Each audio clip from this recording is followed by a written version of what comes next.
Alam mo ba, na habang abala ang karamihan sa paghanap ng electric fan o aircon, may mga komunidad na araw-araw hinaharap ang matinding init.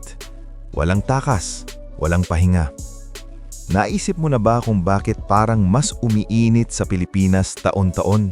Yung tipong kahit umaga pa lang, pawis ka na agad at parang ayaw nang humupa ng init. Marami ang naniniwala na normal lang ito.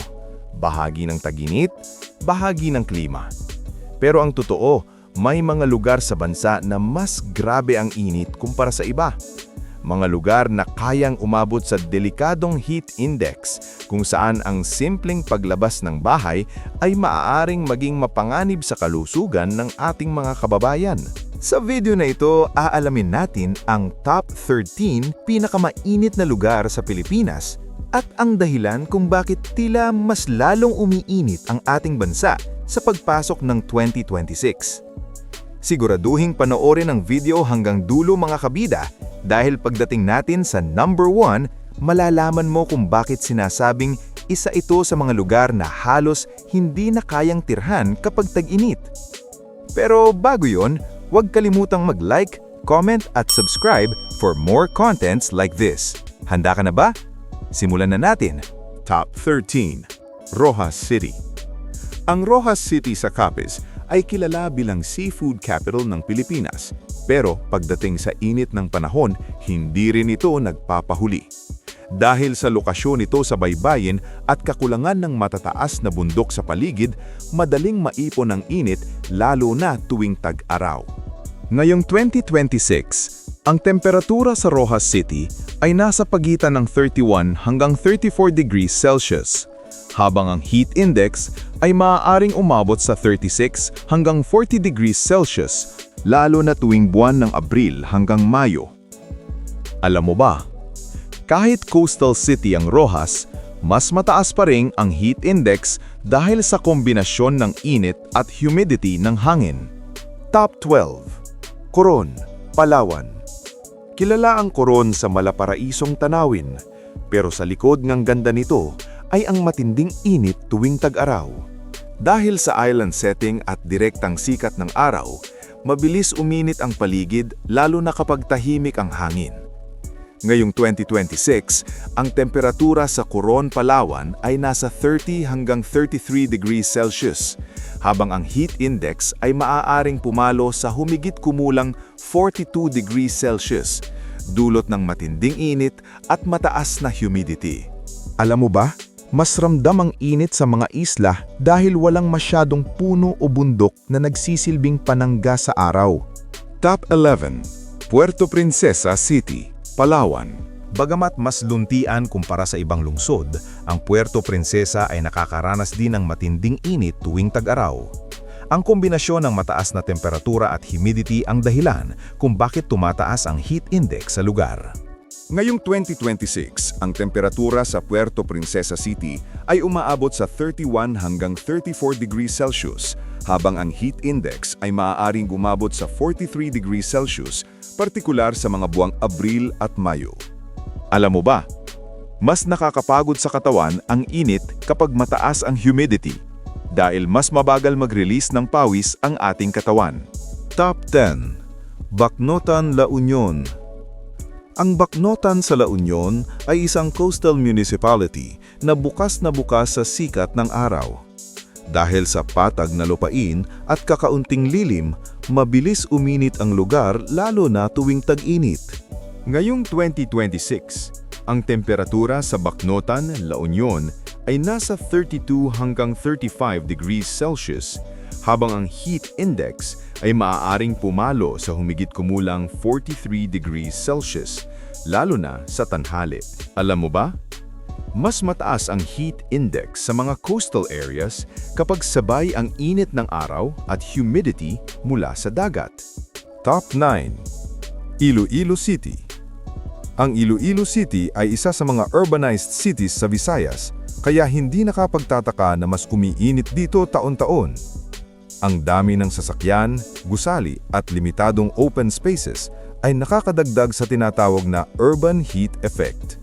Ngayong 2026, ang temperatura sa Iloilo City ay nasa 31 hanggang 34 degrees Celsius, habang ang heat index ay maaaring umabot sa 42 hanggang 43 degrees Celsius dahil sa urban heat at alinsangan ng hangin. Alam mo ba, mas ramdam ang init sa mga siyudad tulad ng Iloilo dahil mas maraming konkretong istruktura ang sumisipsip at naglalabas ng init. Top 8. QB Point, Subic Bay, Olongapo City. Ang QB Point sa Subic Bay ay dating military base na napapalibutan ng bukas na lupain at kaunting natural na harang laban sa init. Dahil sa lokasyon nito malapit sa dagat at mababang elevation, mabilis tumaas ang init lalo na kapag mataas ang humidity.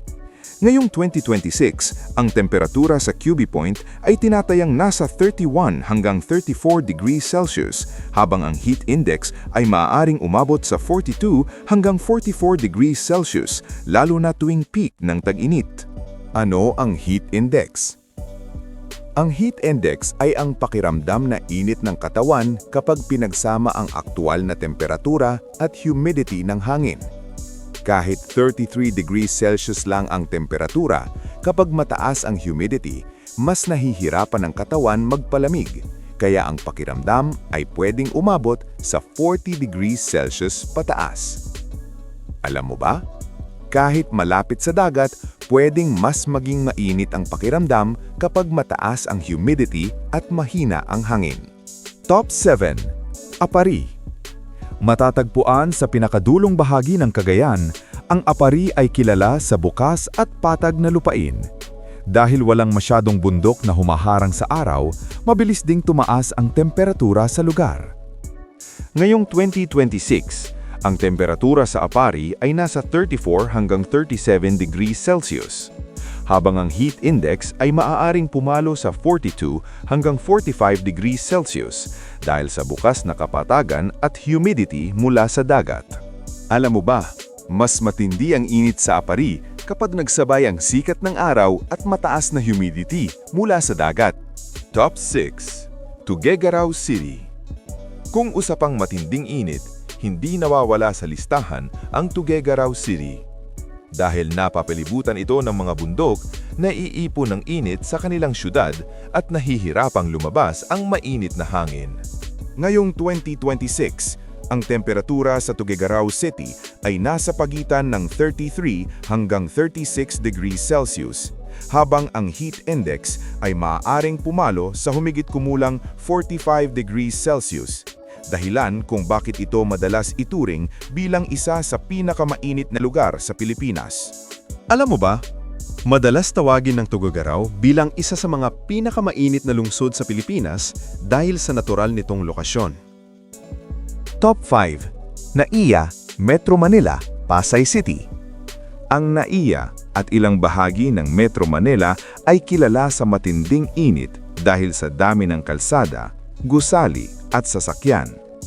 Ang urban heat effect ay malaking dahilan kung bakit mas mainit ang pakiramdam sa lungsod kumpara sa mga probinsya. Ngayong 2026, ang temperatura sa NAIA at ilang bahagi ng Metro Manila ay nasa 32 hanggang 35 degrees Celsius, habang ang heat index ay maaaring pumalo sa 42 hanggang 45 degrees Celsius, dulot ng matinding urban heat. Alam mo ba, mas umiinit ang siyudad dahil ang semento at aspalto ay nag-iimbak ng init kahit gabi na. Top 4. Ambulong sa Tanawan City, Batangas. Ang Ambulong sa Tanawan City ay matatagpuan sa mababang bahagi ng Batangas, kung saan madaling maipon ang init. Kapag tag-araw, halos diretsyo ang tama ng araw at bihira ang malamig na hangin. Ngayong 2026, ang temperatura sa Ambulong, Tanawan City ay nasa 33 hanggang 36 degrees Celsius, habang ang heat index ay maaaring umabot sa 43 hanggang 45 degrees Celsius, lalo na sa peak ng tag-init. Alam mo ba, mas mataas ang heat index sa mga low-lying areas dahil mas kaunti ang airflow na nagpapalamig sa paligid.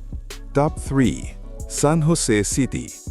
Ang San Jose City sa Occidental Mindoro ay napapalibutan ng malalawak na kapatagan at may limitadong natural na harang laban sa init. Dahil dito, direktang tumatama ang sikat ng araw sa lugar lalo na kapag tag-araw.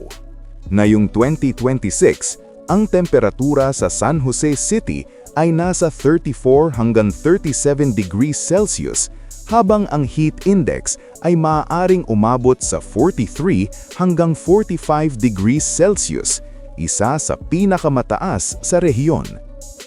Alam mo ba, mas mabilis uminit ang mga lugar na malapit sa bukirin dahil kakaunti ang lilim at puno. Top 2. Lawag City, Ilocos Norte. Ang Lawag City ay matagal nang kilala sa mainit at tuyong klima tuwing tag-araw.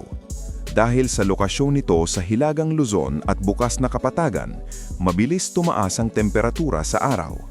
Ngayong 2026, ang temperatura sa Lawag City ay tinatayang rasa 33 hanggang 36 degrees Celsius, habang ang heat index ay maaaring umabot sa humigit kumulang 45 degrees Celsius, isa sa pinakamainit sa Hilagang Luzon.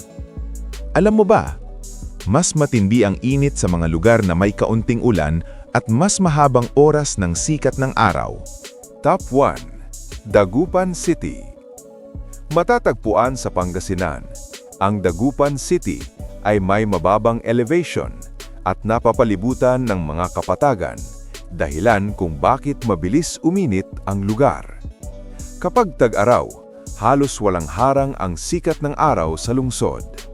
Ngayong 2026, ang temperatura sa Dagupan City ay nasa pagitan ng 32 hanggang 35 degrees Celsius, habang ang heat index naman ay maaaring pumalo sa 43 hanggang 47 degrees Celsius, isa sa pinakamataas na na-report na heat index sa buong bansa. Alam mo ba? Dahil sa mababang lokasyon ng Dagupan, mas kaunti ang malamig na hangin pumapasok mula sa kabundukan. At ayan na nga, ang top 13 pinakamainit na lugar sa Pilipinas. Mga lugar na patunay kung gaano nakabigat ang init na nararanasan ng ating bansa. Magkakaiba man ang lungsod, probinsya at lokasyon ng bawat isa, makikita natin na hindi na biro ang init sa Pilipinas. Hindi lang ito tungkol sa pawis at discomfort, kundi tungkol sa kalusugan, kabuhayan at pang-araw-araw na buhay bilang Pilipino. Ikaw, kabida, naranasan mo na bang lumabas ng bahay na parang sinusunog ng araw ang balat mo? Napapaisip ka na ba kung hanggang kailan kakayanin ng katawan natin ng ganitong klaseng init? Habang may mga taong may kakayahang magpalamig sa loob ng kanilang mga tahanan, marami pa rin ang walang choice kundi tiisin ang init, araw-araw, tahimik at walang pahinga. Kung magpapatuloy ang ganitong klima, handa ba tayo? Sapat ba ang ating healthcare system para suportahan ng mga kababayan natin kung sakaling hindi na nila kakayanin ang init ng ating bansa? I-share mo sa comments ang karanasan mo, mga kabida. Saang lugar ka nakatira at gaano kainit ang nararanasan mo tuwing summer season? Tandaan, ang init ng panahon ay hindi lang issue ng panahon. Isa itong paalala na kailangan nating mas maging maalaga sa ating kalusugan, sa ating kapaligiran, at sa isa't isa bilang mga Pilipino. Kung nagustuhan mo ang video na ito, huwag kalimutang mag-like, mag-share at mag-subscribe para sa mas marami pang kwento, kaalaman at usapang mahalaga para sa ating lahat. Maraming salamat sa panonood. Hanggang sa muli, kabida!